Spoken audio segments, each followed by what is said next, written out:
সৎ উদ্দেশ্যে অবশ্য আজকে এই ফল উৎসবের আয়োজন করেছিলাম, কিন্তু আকাশের প্রতিকূল সমস্যার কারণের জন্য আসলে সেইভাবে যেভাবে উৎসবটা উদযাপন হওয়া দরকার ছিল, কিন্তু সেভাবে আসলে একটু সমস্যা হয়ে গেছে।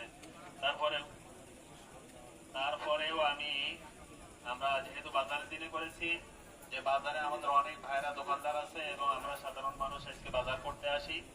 আমি সবাইকে বিনীতভাবে অনুরোধ করছি যে আপনারা সবাই এসে আমাদের ফল উৎসবে অংশগ্রহণ করুন। আমরা সবাই মিলে ফল বপন করবো, এটা আমরা আশা করছি এবং সবাইকে আসার জন্য অনুরোধ করছি। এখানে দলমত নির্বিশেষে সবাই আসেন, কোনো সমস্যা নাই, আমরা সবার জন্য আয়োজন করেছি ইনশাআল্লাহ।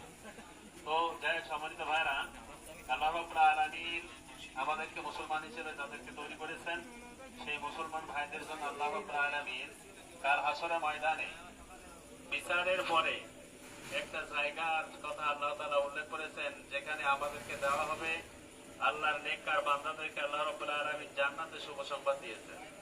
এই জান্নাতের ভিতরে আল্লাহ তাআলা কিন্তু অন্য খাদ্য থাকবে খুবই কম, কিন্তু ফল ফলাদি থাকবে সবচেয়ে বেশি। এমন সুস্বাদু ফল আল্লাহ রাব্বুল আলামিন জান্নাতের ভিতরে রেখেছেন, যে সুস্বাদু ফল